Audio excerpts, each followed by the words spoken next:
Concerning our last talk yesterday,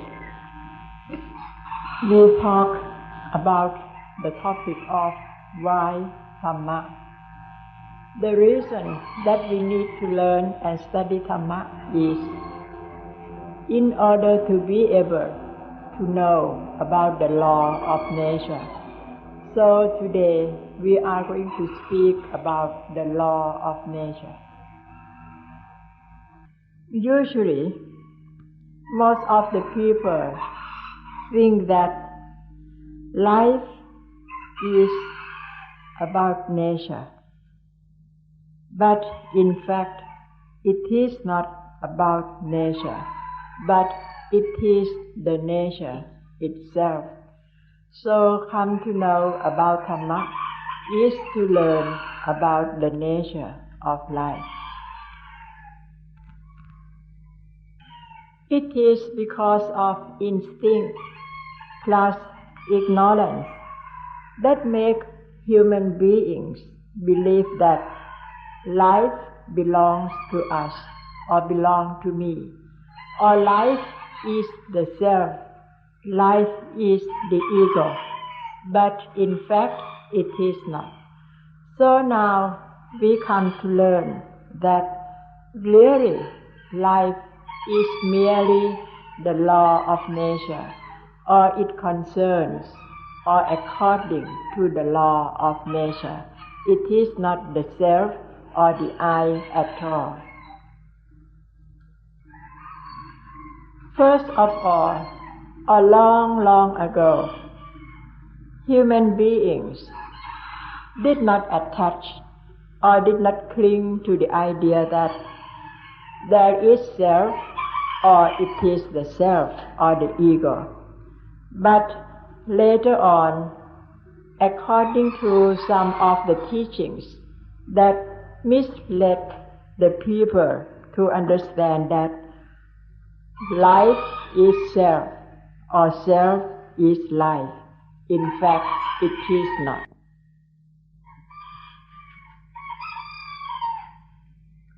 Teachers in those days taught that this is the self or there is the self. And this kind of teaching has been on and on until people cling to the belief that it is the self, there is the self, or life is the self. And at last there is the doctrine concerning the self, or the doctrine meant the teaching that life is the self, is the eternal one. The reason it has become in this way of belief or of clinging to the belief of the self or having the self, it is because of this kind of education in those days.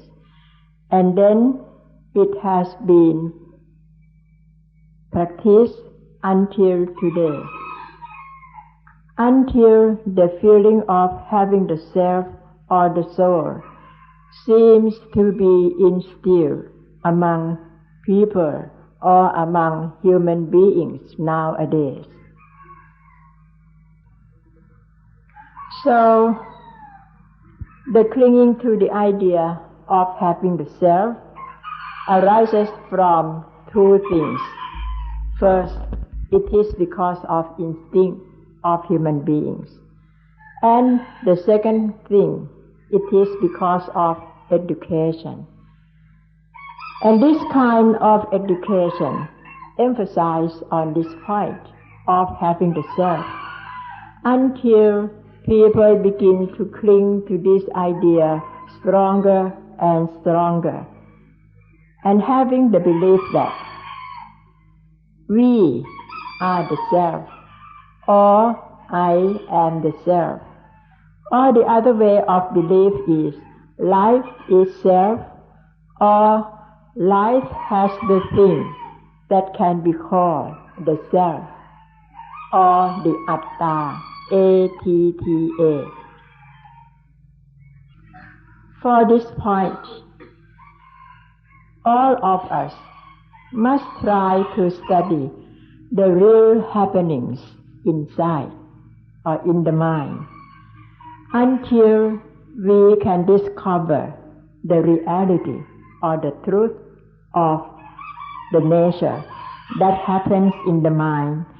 And this kind of reality that we discover, of course, it is not correct. It's rather incorrect. But because of the feeling or the habit of accustomed into the belief of having the I or being the I, so it makes us unable to see or to get into the reality of the nature. So the feeling of I am Atta, I am the self, or I have the Atta, or I have the self. This point, please try to convince it for yourself from the real happenings in the mind. And at last, you'll probably be able to see or discover that, in fact, it is not. It's merely the feeling happens inside, but not the reality that exists in it at all.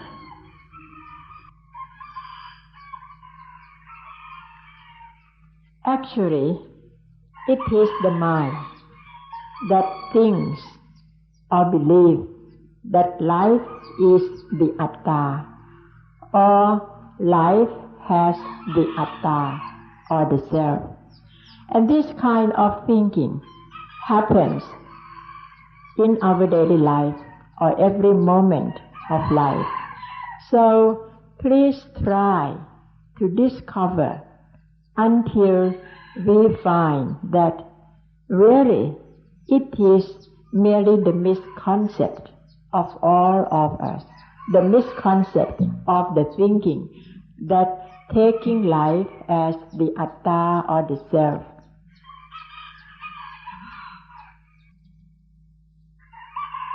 Part of it is because of instinct of human being that makes people think so or believe so, that life is the self or life is the Atta.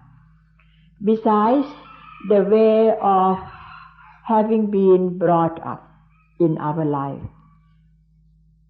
added more of this kind of thinking stronger in the mind until it has planted a strong belief that life is the self or life is the Atta.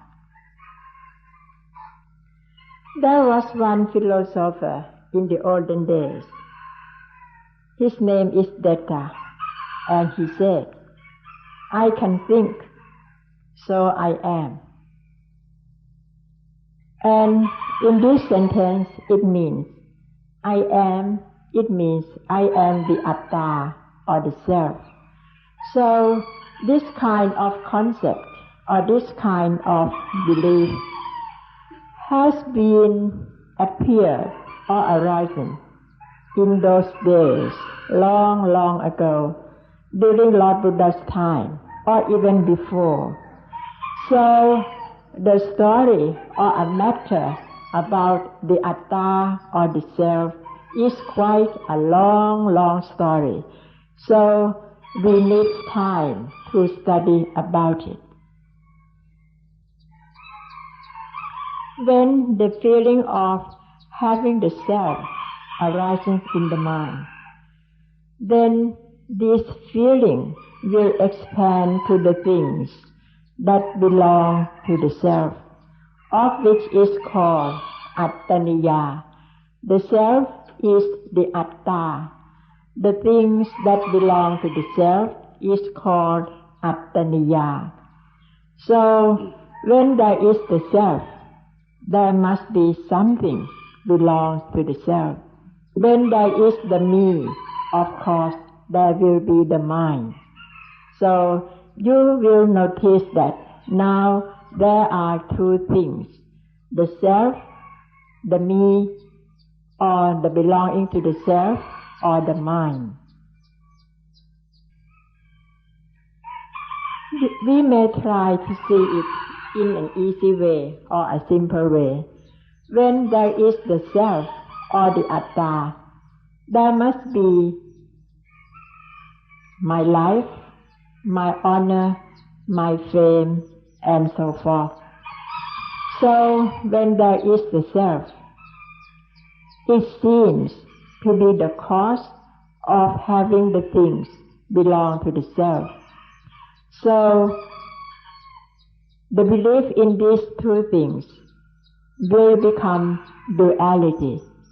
That means the self, the me, and the belonging to the self and the mind, it will always go together, or they will always go together as a pair.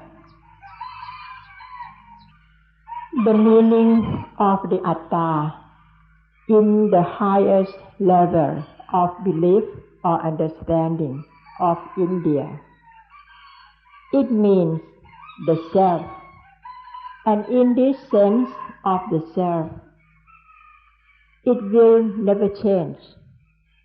It will always stay forever. No rising, no falling. According to the words or the understanding, according to the words, its meaning is this way: the self of which will never change, no rising, no falling. It will always stay forever or eternal.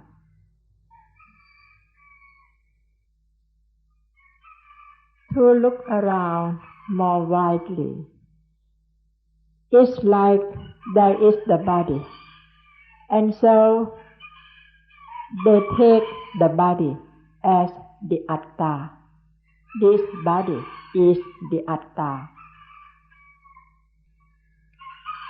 And there are many things arising around the body or around the life.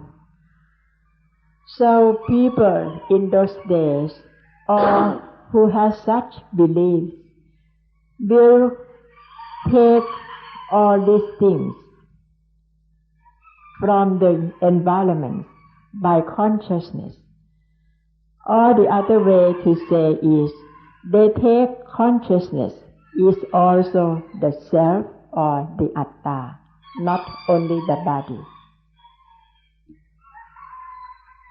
Later on, after that, consciousness is somewhat of the knowing or the knowledge that what is what. That's consciousness. And later on, followed from consciousness, arising the feeling of this, feeling of that, feeling of good, feeling of bad, feeling of right, feeling of wrong. And in Dhamma word, we call the feeling as Vedana.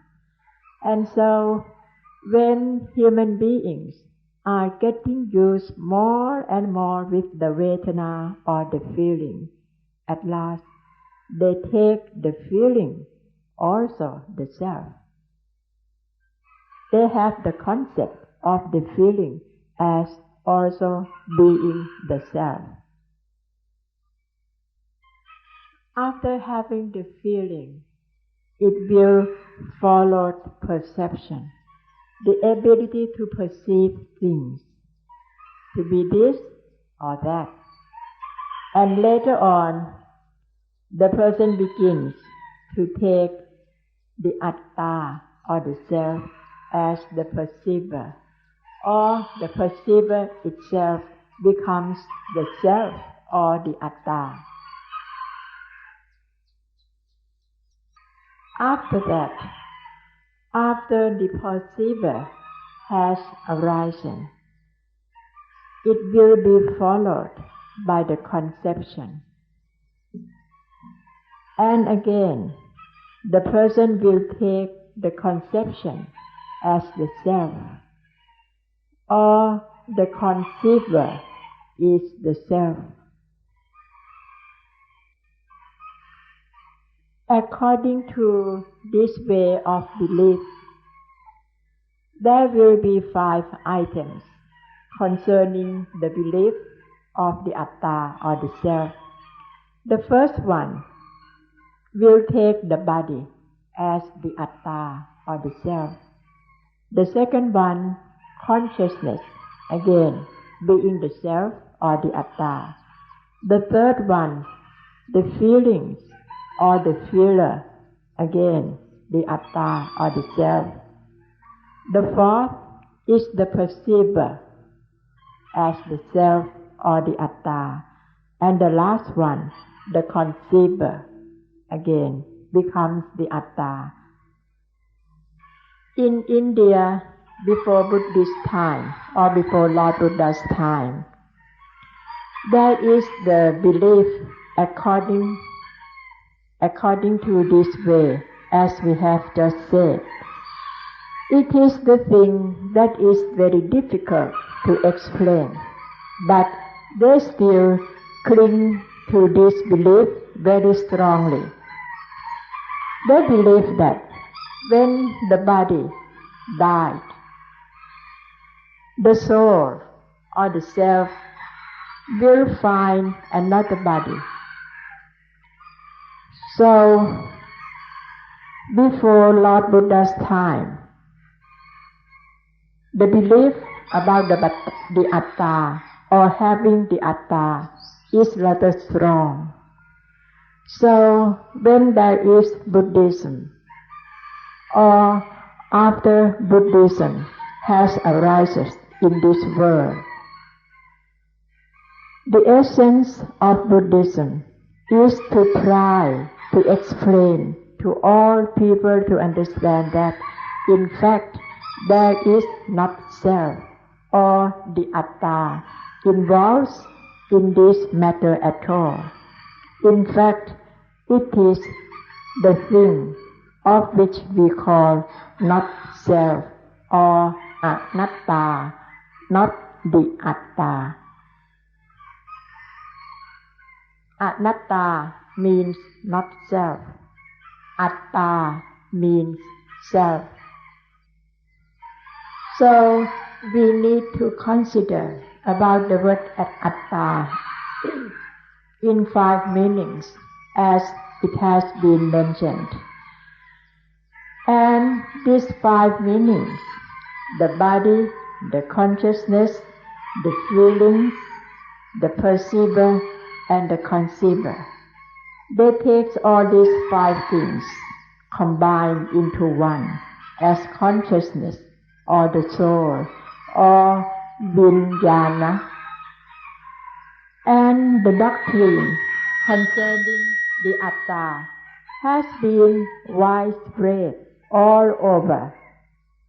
Even in Thailand, there is still a belief about this doctrine concerning the Atta. This kind of belief has been widespread all over the world, not only in India, because it has arisen according to instinct of human beings.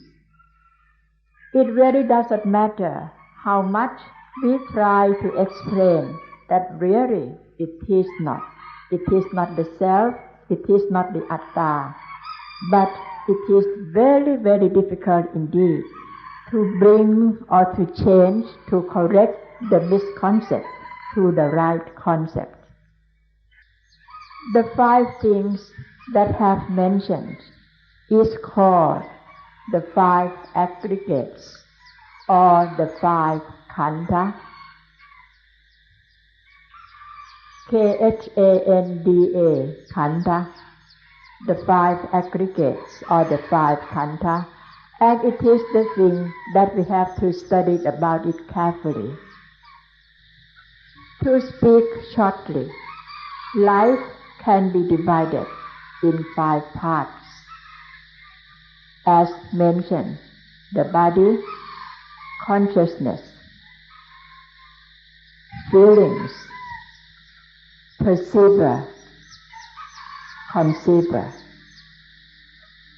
These 5 aggregates, or the 5 Khandhas, or the 5 Khandhas, is a very difficult thing, and if anybody does not understand about it rightly, it will bring problems to life. So all people need to learn and study thoroughly about the 5 aggregates or the 5 Khandhas, so it won't bring problems to life, or life will be able to beyond the problems of the 5 Khandhas or the 5 aggregates. Then Lord Buddha was born, and he was enlightened. He realized about the reality that if anybody takes the 5 aggregates or the 5 Khandhas as the Atta, of course the man or the person will never escape from dukkha or sufferings. But anybody who is wise enough to understand that really the 5 Khandhas or the 5 aggregates is merely the work of nature, is the mechanism of the work of the nature, then life will be beyond problems. That's why Lord Buddha has brought or has taught about the Anatta, A-N-A-T-T-A, Anatta, or not self. To make a conclusion, if the mind or consciousness believes that there is the Atta or the self, that thing will become so heavy in the mind, and then it will turn to be a burden of life, and this is what we call dukkha or sufferings or unsatisfactoriness. If the mind thinks or believes that this body, the body, is the self, then this belief will make the self becomes a burden, or the body becomes a burden to life, and it is dukkha. This because the mind has lacked the right knowledge. That's why it attaches or clings to the body as the Atta or the self. And so it has become a burden of life. It has brought dukkha to the mind. Worse than that, not only taking the body as the self, the mind further to cling to consciousness or vijnana as the Atta or the self. So then, consciousness has become burden of life. So please realize or have the right knowledge that in fact whether the body or consciousness, they are not the self or the Atta at all. The word or the meaning of the word vijnana or consciousness is rather unclear, or it is very difficult to make it clear to the understandings of all people.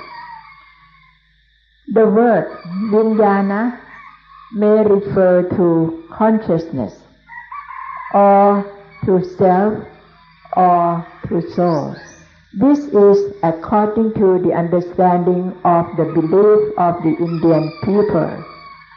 But in Buddhism, when we say or talk about vijnana, Lord Buddha will refer to it as consciousness, merely consciousness, nothing more than that, as self or soul. If there is the belief that vijnana is the self or soul, then it will widen the area of the understanding of self or soul covered to the 5 mentioned items as we have described. That is, the 5 aggregates or the 5 khandhas will become to the belongings to the self or the soul also. So in this case, the area of having the self, the soul, or being the self or the soul will be so widespread, and it will become more burden of life. In fact, when consciousness functions, it conditions phassa or contact. And after the phassa or contact arising, it conditions vedana or feelings. You may notice for yourself, these happenings are merely the work of the nature, the contact, the feelings. But for those who believe that all things are the self or soul, as the Indian people in the olden days, then even the contact or the vedana or feelings that arising according to the work or path of the nature, they will take the phassa or the contact, the vedana or the feelings as the self or soul also.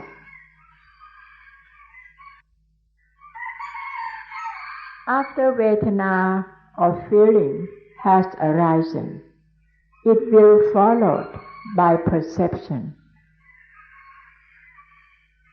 And then some may interpret perception as the Atta or take perception as the Atta. In fact, it is not. It's merely the part of the work of the nature according to mechanism or nervous system. That's all. When perception has arises, it will be followed by the conceiver. The conceiver about the thinking or the idea. Of course, in fact, it's merely a matter of the work of nature. But for those who believe that everything is counting as soul or self, they will take perception as the self, they will take the conception as the self. Everything becomes self or soul. But in Buddhism, we'll take all these matters are merely the mechanism of nature. So, my friends, you will see that according to the old belief, there will be the 5 attas or 5 selves, and according to Buddhism, there will be the 5 anatta or the 5 not self. Do you follow this? No? The first one, the body. The second, consciousness. the third, the feeling, the fourth, the perception, the fifth, the conceiver. For those who believe that all these things are the self or the soul, they will take that there are 5 attas or 5 selves. But in Buddhism, all these 5 things are merely the work of the nature. They are not self. They are merely Anatta, A-N-A-T-T-A. So, while the other side, the other conception of the belief of the people who cling to the soul or the self, they would say there are 5 attas or 5 selves or 5 souls. But in Buddhism, there are merely 5 anattas. They are not self, they are not soul at all. Is it clear? Let us come to study these 5 things in more detail or study more thoroughly. The first 5 aggregate or the first aggregate or the first khandha is rupa khandha. Rupa, R-U-P-A, rupa khandha means the material thing. And when concerning about the rupa khandha or the first aggregate, the material thing can be divided into 2. The first one is the outer material. That means the body that we can see. The body is the outer material. But still, there is another kind of material thing. That is inner material aggregates. Inner material aggregates. That is, they are eyes, ears, nose, tongue, body. Eyes, ears, nose, tongue. These 4 are inner 5 aggregates. Body, rupa, is the outer material aggregate. And this outer material aggregate, which is the body, refer to the body. And the inner material aggregate refer to eyes, ears, nose, tongue. These 2 things, outer material aggregate or outer material khandha and inner material aggregate or inner material khandha, are called rupa khandha. Rupa khandha, R-U-P-A-K-H-A-N-D-A, rupa khandha. So when we say about rupa khandha, we refer to 2 things. Outer material aggregate, that is roop or body. Second, inner material aggregate refer to eyes, ears, nose, tongue. And this we call rupa khandha. The inner material aggregate or rupa khandha refers to eyes, ears, nose, tongue, body. But for the sense of body, it refers specifically to the nervous system of the body. That is inside the body. And eyes, ears, nose, tongue, body or nervous system, you understand or you know that we call it inner sense organs. And so these inner sense organs there are pairs. Eye with the form, ears with the sound, nose with the smell or a pair to a smell, tongue to a taste, body to a touch. These are the outer sense organs, of which are included in the Rupakhan or the material aggregates. The important point that we should bear in mind is that it doesn't matter whether it is the outer material aggregate or the inner material aggregate. They are all anatta or not self. They are not atta or the self at all.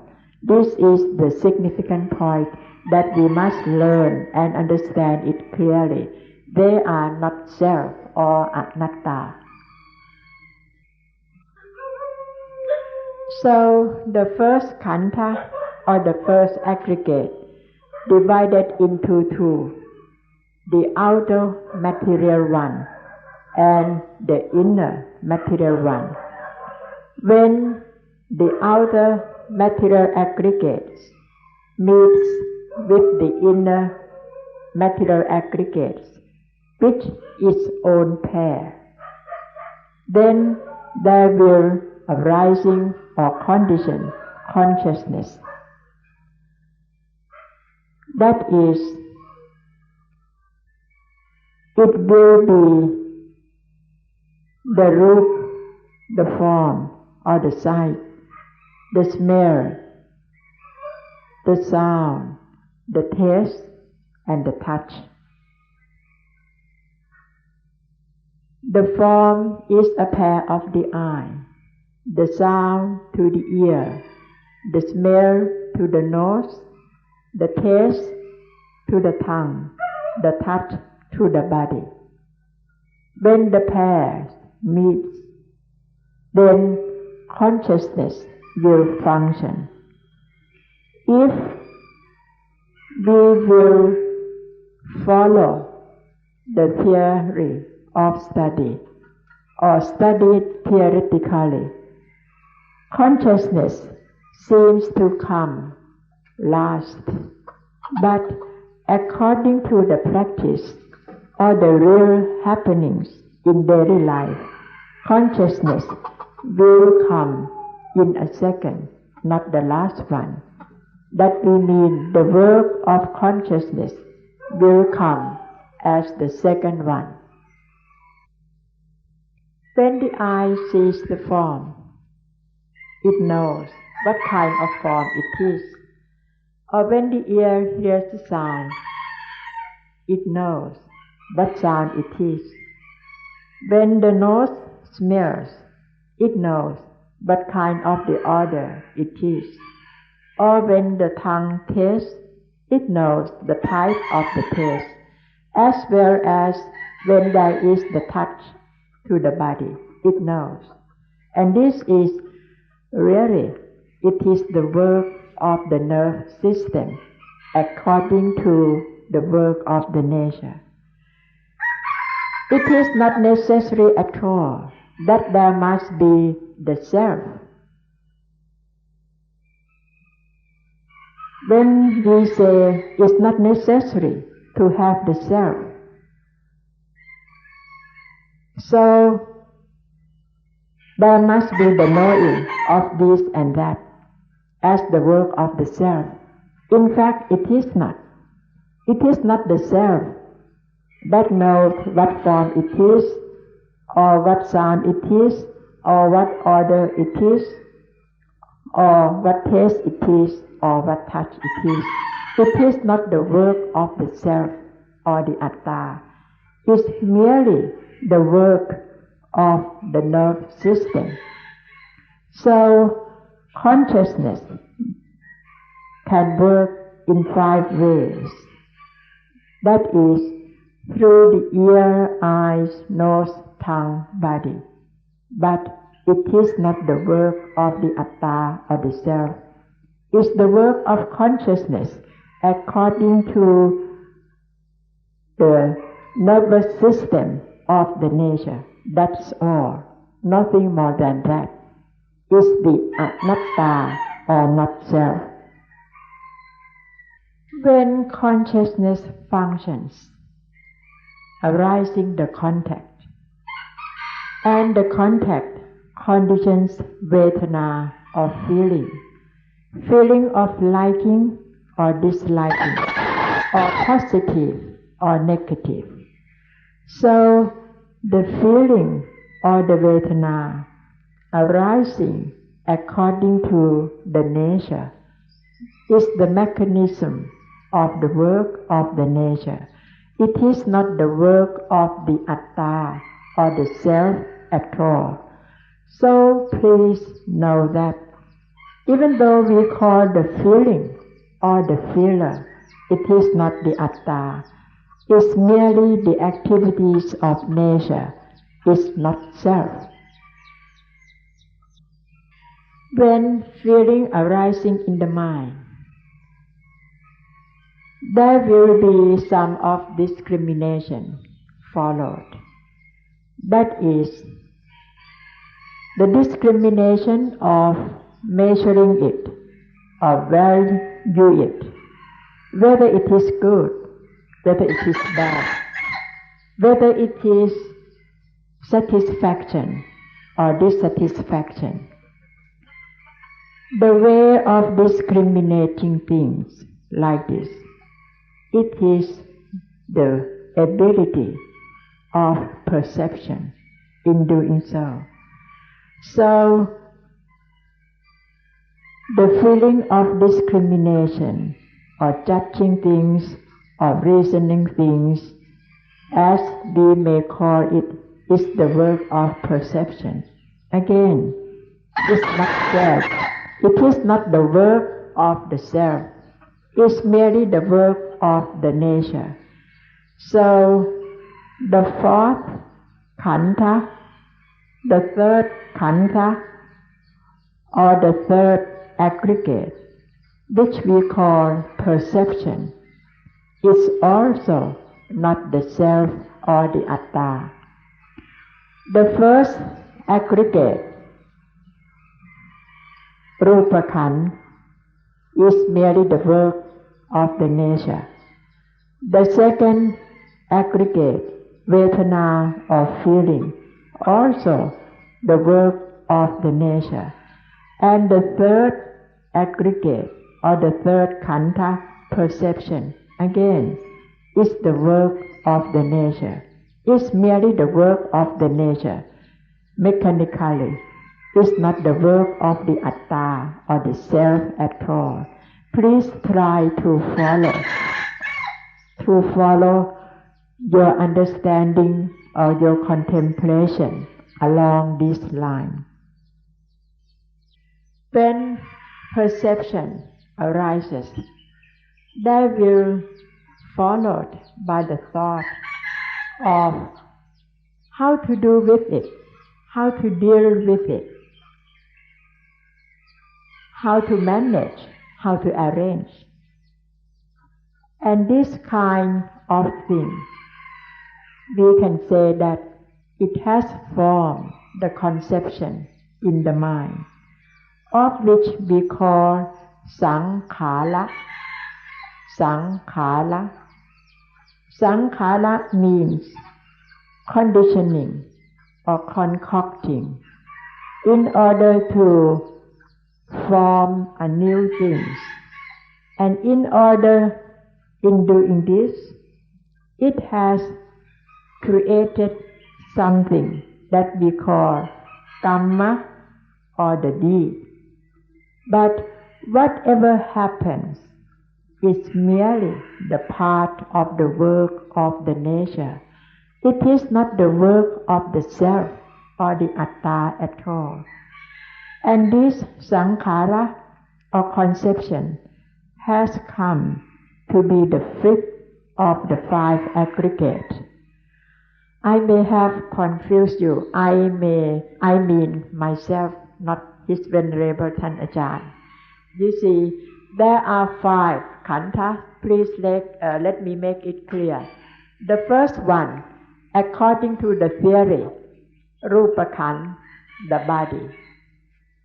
That means outer material aggregate and inner material aggregate. The second one, the feeling or vedana. The third one, perception. The fourth one, conception. The fifth one, consciousness. This if we speak theoretically, but concerning the practice, consciousness, that's supposed to be the last one, has come to function in the second aggregate. So you follow me? Is it clear? I'm sorry that I make you feel confusing. To put the 5 aggregates into order according to its action. The first one, Rupa Khandha, the material things. The second one, consciousness. The third one, feelings. The fourth one, perception. And the last one, sankhara. Conception. The fourth one, perception. The last one, conception. This we set priority of them according to the action. So, coming to think or to consider it carefully, we'll see that there is a secret in this line of working. So, it seems to be our function to try to find this secret that is behind this work. Please let us emphasize this point again. According to the theory of education concerning this Dhamma, we'll put consciousness or Vijnana Khandha to be the last one. But according to the action or the real happenings of the work, Vijnana Khandha or consciousness will become the second among the 5 aggregates. What's the reason that Vijnana Khandha or consciousness has become the second when theoretically speaking is the last? It is because you may see for yourself that consciousness or Vijnana Khandha has functions many times. It has functions many times. Sometimes it works with the body. Sometimes it works with the vedana or feelings. The other time it works with the perception and the conception. See, it has to combine its work or work together with this and that. This khandha or the other khandha all the time. That's why we put it as the second one. And it is because it is very, very special, important aggregate among the 5. So we have to talk about it and emphasize about the Vijnana Khandha or consciousness more than the other 5 aggregates, more than the other 4 aggregates. In order to set the sequence of the 5 khandha, if we study in Dhamma school, we'll put the consciousness or Vijnana Khandha as the last one. But if we put it into practice or study it according to the practice, consciousness will become the second.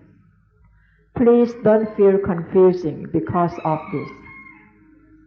Why we do set the priority differently among the studying theoretically and the practicing? It is because of the aim or the objective When we want to deal with the word consciousness, what aim or what objective that we need to deal with it at a certain moment? I should like to give you some example about the 5 khandhas or the 5 aggregates. Please try to pay more attention carefully about what I'm going to say.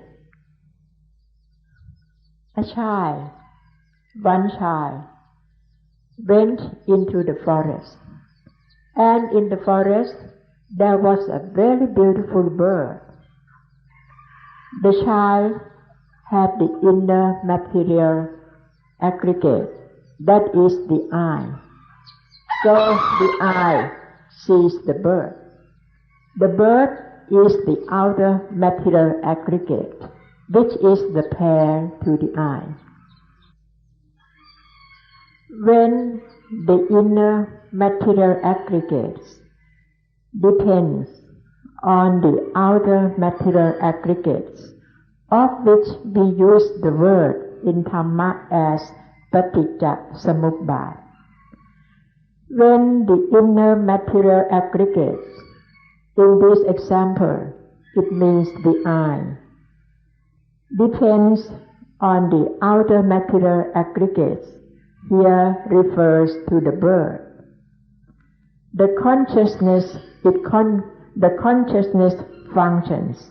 It means consciousness of that child functions.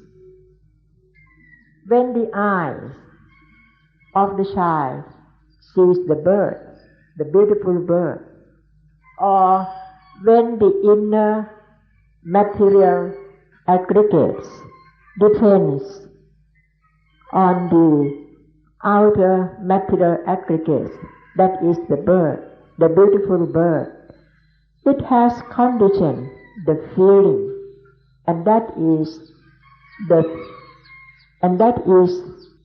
then consciousness functions. When consciousness functions, it conditioned vedana or the feeling, because the child feels satisfied with the beauty of the bird, and so now the vedana khandha or the third aggregate has arisen. Then it might condition some of the perception in the mind of the child, such as, this bird is very beautiful. If we can catch it, we may be able to sell it in a very good price. And this is perception. And it is the 4th aggregate or the 4th khandha has arisen already. When a child has valued the price of the bird in his mind, then arising the idea or condition the idea of how to catch this bird, try to set a trap to catch this bird, so he could get the bird and sell it because he realizes the value of the bird. This is the conception. The conception of making a decision to do it.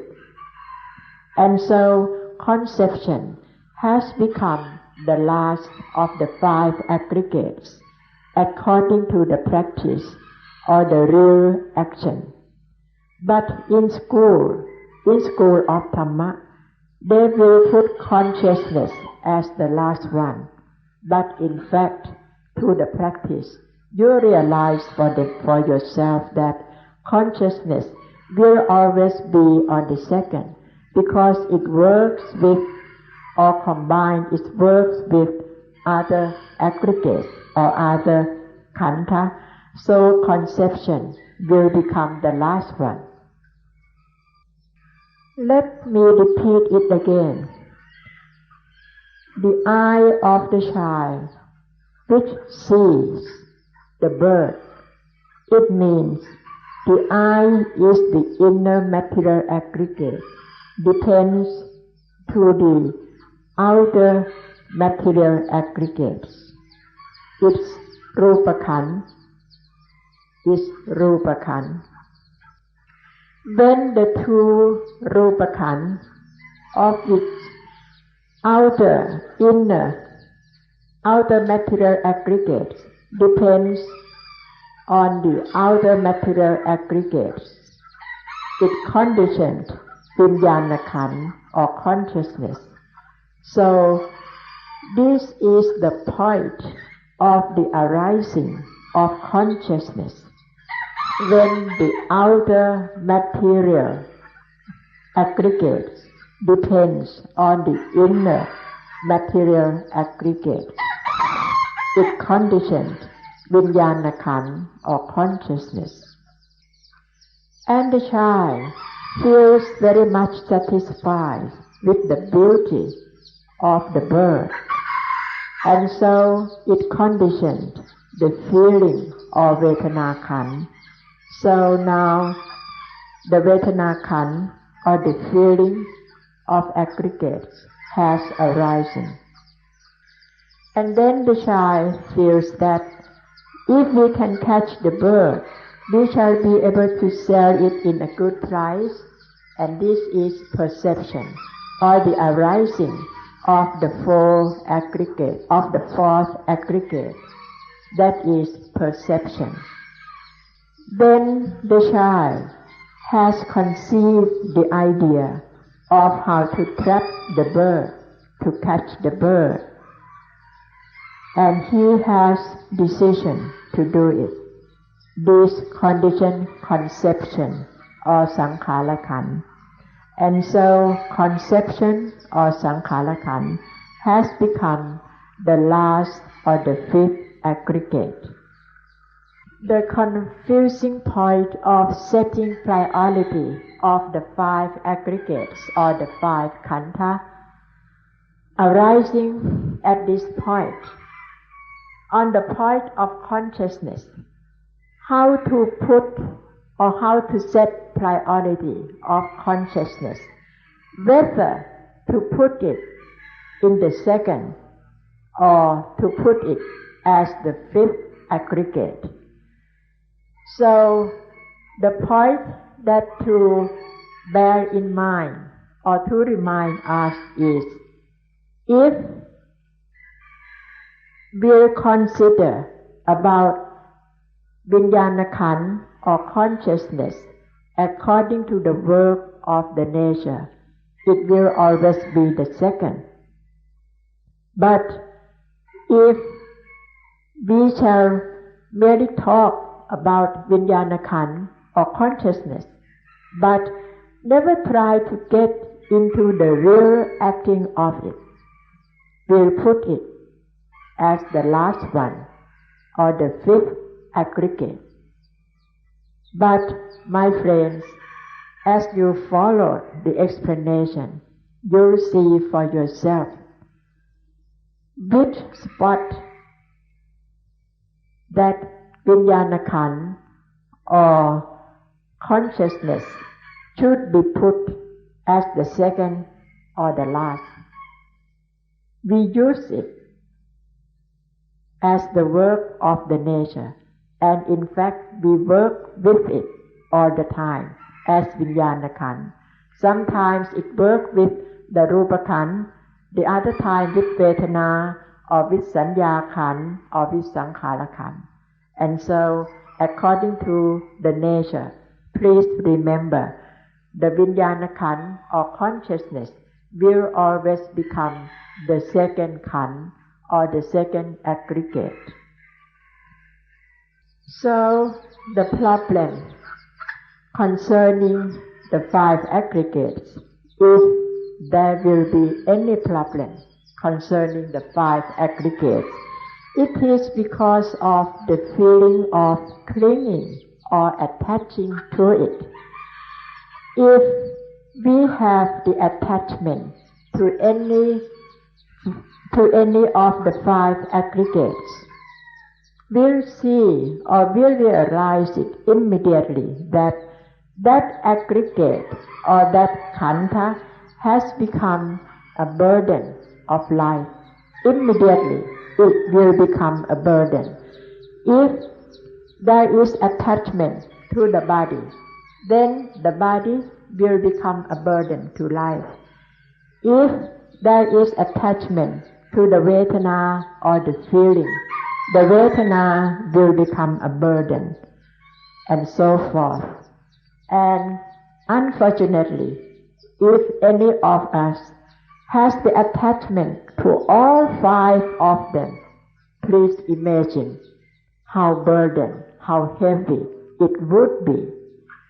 So, in fact, the five aggregates or the five khandhas are merely the five aggregates, the five khandhas according to the nature. It's not heavy, it's not a burden at all. The burden or the feeling of a burden will arise when there is attachment to it.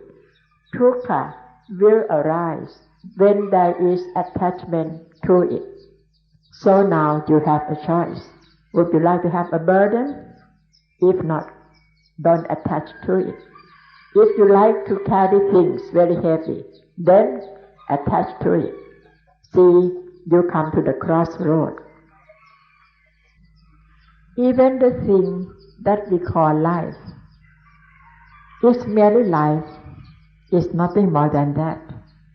If there is no attachment to life, then life is merely life. There is no dukkha in life at all. As soon as there is attachment to the thing of which we call life, then dukkha or sufferings will arise and will catch the mind.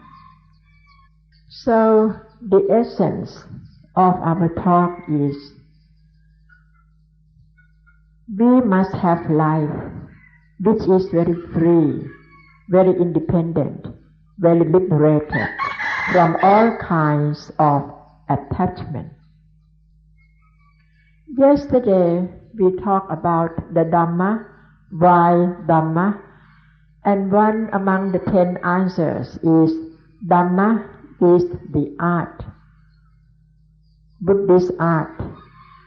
So to have or having the life without attachment or engagement to anything, this is truly the spiritual art. And it is the highest of all arts in the world. If we cling to anything or attach to anything, it will condition anxiety, worries, or source of sufferings. It becomes a burden. Or to speak shortly, attachment has conditioned dukkha.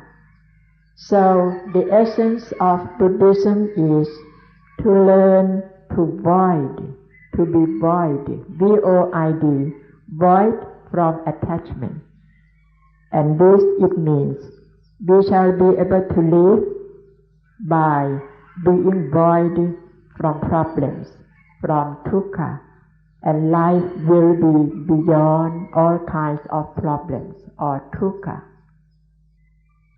For instance, we have deposited the money in the bank, but there is the feeling of clinging that the money in the bank is mine, it belongs to me, is mine. Where is the money? Is it in the bank or is it in the mind? Or we just carry it on the head all the time, wherever we go. In fact, we deposit it in the bank, but the mind always clings to it, worries about it, thinks of it all the time. It becomes problems and burden to life. So please see for yourself a great difference between attachment and no attachment at all. how different that it will bring to life. Or if we do have family or treasure or fame or honor or position or anything, if we attach to it, every of it, then all these things will just be in mind or on the head. We carry them all the way through, and so we carry all the heavy things, the problems. But if there is no attachment or no clinging to all those things at all, they are merely be where they are. They don't become problems. They won't become burden to us. So please again try to see it clearly that the difference or the dukkha merely based on attachment or not attachment, nothing more than this. If we attach to the world, then it seems we carry the world on our shoulder all the way through. All the examples that we have cited are merely the outside things. It's not good to attach, but it's not too worse. The things that we need to consider very carefully, that is about the 5 aggregates, that most of the people cling to them or attach to them without realizing it. When we cling to the 5 aggregates or the 5 khandhas as the self, that's a great burden, a great dukkha. So put it down with the feeling of not attaching to it. Merely see it as part of the nature. It works according to the nature. It's not self, it's anatta. Anybody who can be convinced oneself with this right understanding, the result is no dukkha, no problems, always beyond positive and negative. And this is a true freedom of life. It is because we don't have this kind of knowledge. Since we're born, we never learn anything about it. That's why we have been living as rather ignorant, in an ignorant way. So now it's time to come to study and understand, have the right understanding about the reality or the truth of nature. So we shall be able to live without attachment. And this kind of life without clinging or attaching is very pleasant, very easy, very simple, very free, very liberated. It's beyond expression or beyond my ability to express it. My, it means me, myself, not His Venerable Ajahn. And this is the purpose or the objective of learning Dhamma or coming to study Dhamma. And when we say why Dhamma, it is because of this. We want to be free, really having a free life, so it's worth of living. If I put it this way, would you understand it rightly? Have you realized that all of us have been in prison most of our life? We have been put into prison most of our life. It is because of avijja or ignorance that made people clinging to this and that. Anything that we cling to it is a prison. We have put into that prison. We become a prisoner to the thing that we attach to. So coming to study Dhamma, to understand Dhamma, the purpose of it is to be able to free oneself from prison. It's the prison that we have put ourselves into it voluntarily, and that because of ignorance. We don't know, we have not learned, but now we have learned about it. So we learn to free ourselves from prison. All that we have talked or we have said yesterday and today concerning the answer of the question, why Dhamma? Why come to study Dhamma? It is because we need to learn about the nature, the law of nature. And after learning and understanding about it, we need to put it into practice according to the law of nature. And about the 5 aggregates or the 5 khandhas that we have talked today, really it is merely the law of nature. Khandha, the 5 aggregates, merely the law of nature, is nothing more than that. If we understand this point clearly, we shall be able certainly to free ourselves from prison, from problems. This morning we have talked very thoroughly about the 5 khandhas or the 5 aggregates. Next time we'll talk about how to be beyond the power of the 5 aggregates. That is, beyond the power of attaching or clinging to the 5 aggregates. And it will be about paticca samuppada or dependent origination.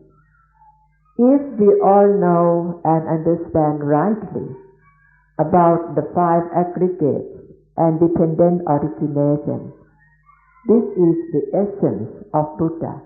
If we know all of this, we know all about Buddhism. If you have succeeded in practicing Anatta or mindfulness with breathing, of course you will know about paticca samuppada or dependent origination real well. You will free from the problem concerning the 5 aggregates. So I wish you all to have a success in practicing Anapanasati or mindfulness with breathing. Thank you very much for your kind attention. You are very patient, very attentive indeed. It's not very easy to find such good listeners like this, but still you listen very patiently. Thank you. Have a good morning. And as Ajahn used to say yesterday, please return to the other Suan Mokkh by walking without the walker. Merely have the breath as friend.